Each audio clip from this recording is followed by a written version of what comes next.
Hello दोस्तों, मैं जितेंद्र सिंह आप सभी लोगों का बहुत बहुत स्वागत करता हूं अपने यूट्यूब चैनल देसी फार्मिंग में। जैसे कि दोस्तों आप सभी लोग मेरे लिए तो अच्छे तरीके से जानते ही हैं।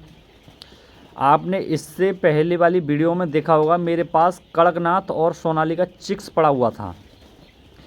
तो वो चिक्स सारा सेल हो चुका है 1 महीने के होने के बाद। उसकी चारों वैक्सीन हमने कंप्लीट की थी, आपको दिखाया भी था।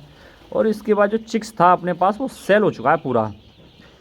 तो आज मैं आपको अपने फार्म का पूरा विजिट कराने वाला हूँ। अभी मेरे पास फ़िलहाल में कौन सा चिक्स है और वो वाला चिक्स कहाँ सेल किया है, ये सारी जानकारी देने वाला हूँ आज की वीडियो में। तो वीडियो में एंड तक ज़रूर देखें। तो चलिए दोस्तों, मैं पहले आपको अपना फार्म विजिट कराता हूँ। तो ये देखिए दोस्तों, ये है अपना फार्म। पहले मैं आपको फार्म को बाहर से दिखाऊँगा, इसके बाद अंदर से दिखाऊँगा। ये देखिए, ये तो है मेरा फार्म, आपने इससे पहली वीडियो में भी देखा होगा। और ये है अपना इधर फ्री रेंज एरिया जो अपनी मुर्गियों को घूमने और चरने के लिए बना रखा है। जितनी जगह ये इस साइड देख रहे हो, इतनी जगह फार्म के पीछे भी पड़ी हुई है। ये चारों ओर से नेट लगा रखी है ग्रीन वाली, और उसके बाहर जो लगा रखे हैं वो बिजली का झटका लगा रखा है खम्भों के ऊपर। ये देखिए, ये बिजली वाला झटका लगा रखा है जिससे जंगली जानवर वगैरह ना आए। और नेट लगा रखी है इस वजह से कि मुर्गी बाहर ना जाए। उस साइड से थोड़ी सी उखड़ गई है तो उसे भी सेट करेंगे अभी। ये देखिए, ये अपना फार्म है। इसकी जो चौड़ाई की अगर मैं बात करूं तो 25 फीट है, और इसकी लंबाई की बात करूं तो 100 फीट है।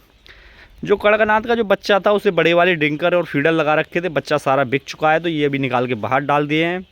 2-4 दिन से मौसम ऐसा ही था ख़राब, तो इस वजह से साफ़ नहीं हुए हैं। लेकिन आज मौसम साफ़ सुथरा अच्छा है। ये देखिए, धूप भी निकल रही है। ये देखिए, पूरी मौसम साफ़ सुथरा, धूप भी निकल रही है। तो आज इनकी सफाई होगी। चलिए फार्म को अंदर से दिखाता हूँ अभी आपको। ये देखिए, यहाँ पड़ा हुआ था मेरा सोनाली। ये सोनाली का ब्रीडिंग एरिया है जिसमें अभी ये लकड़ी वाला बुरादा डाल दिया। उस दिन बारिश आई थी तो उठा के। सोनाली बच्चा पूरा सेल हो चुका है। और ये है यहाँ मेरा बिस्तर, यहाँ मैं सोता हूँ रात को। और यहाँ पड़ा हुआ था मेरा कड़कनाथ।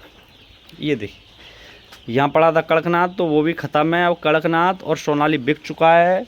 और फिलहाल ये इधर देखिए, ये देखिए, ये मेरा एक ब्रीडिंग एरिया तैयार किया हुआ है। इस वाले खाने में पड़ा हुआ है मेरा ब्लैक एस्ट्रोलॉप बच्चा। चलो अभी आपको अंदर से दिखाता हूँ।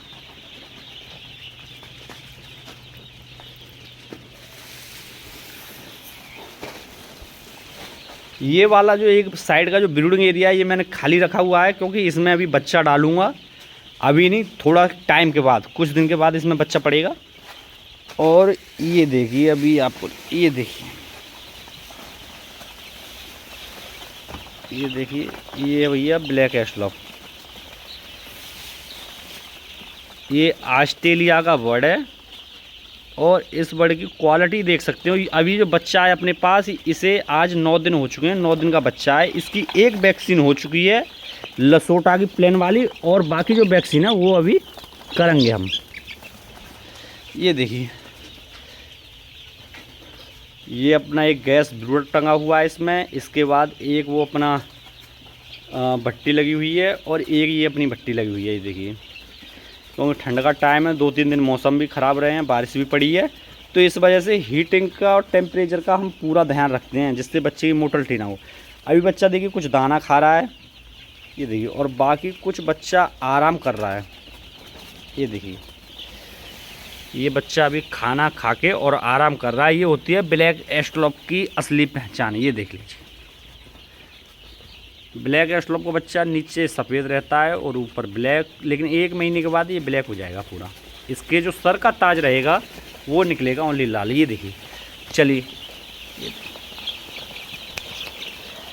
आप देख सकते हैं बच्चे की फुर्ती। देखिए, बच्चा एकदम फुल एक्टिव है और पूरी फुर्ती है बच्चे के अंदर। कोई दिक्कत आपको देखने के लिए नहीं मिल रही होगी। ये देखिए, ये देखिए, और बच्चे की आप क्वालिटी देख सकते हैं।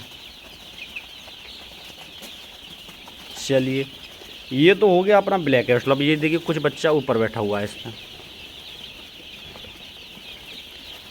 ये तो हो गया ब्लैक एस्ट्रोलॉप। अब मैं दिखाता हूँ, अब मेरे पास अभी कुछ बड़ी मुर्गियाँ हैं 20-25 जो अंडा दे रही है उसे भी दिखाता हूँ।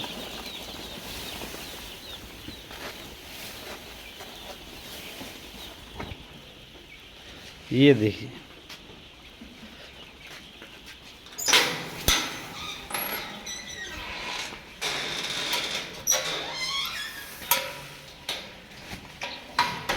ये यहाँ पार्टीशन दे रखा है बीच में। ये आ गई अपनी बड़ी वाली मुर्गियाँ। एक ये है, इधर देखिए बड़ी वाली जो मुर्गियाँ हैं मैंने सारी सेल कर दी हैं। कुछ मुर्गियाँ रह गई हैं जो अंडा दे रही हैं मेरे खाने के लिए। इसमें काफ़ी मुर्गे भी थे, मुर्गे ज़्यादा मुर्गियों को परेशान करते थे, वो सारे मुर्गे भी मैंने निकाल दिए। अभी मेरे पास एक भी मुर्गा नहीं है। ये जो देख पा रहे हैं सामने, ये देखिए, ये सारी मुर्गियाँ हैं जो अंडा दे रही हैं इस टाइम पे। सारी मुर्गियाँ हैं, मुर्गा एक भी नहीं है। ये इनके अंडे देने के लिए मैंने कुछ क्रेटें लगा रखी हैं, जिसमें एक मुर्गी बैठी हुई है शायद अंडा देने के लिए, और एक इधर बैठी हुई है। ये देखिए, देखते हैं अंडा। ये देखिए, ये मुर्गी बैठी थी, इसने अंडा भी दिया है। ये देखिए, इसको देखते हैं। इसने, ये देखिए, एक अंडा ये रहा अपना। ये 2 अंडे अभी अपने को मिले हुए हैं, बाकी मैंने पहले अंडे सारे निकाल लिए थे। और दिखाता हूँ आपके लिए कुछ। बस बाकी अंडे मैंने सुबह निकाल लिए थे। ये 2 ही अंडे मिले हैं अभी। और ये अपनी देखिए, ये सारी मुर्गियाँ हैं जो अंडा दे रही हैं। RIR की मुर्गी है ये।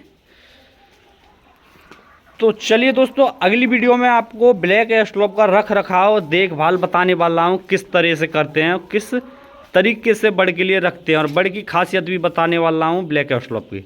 तो ठीक है दोस्तों, इसी के साथ मैं अपनी वीडियो समाप्त करता हूँ।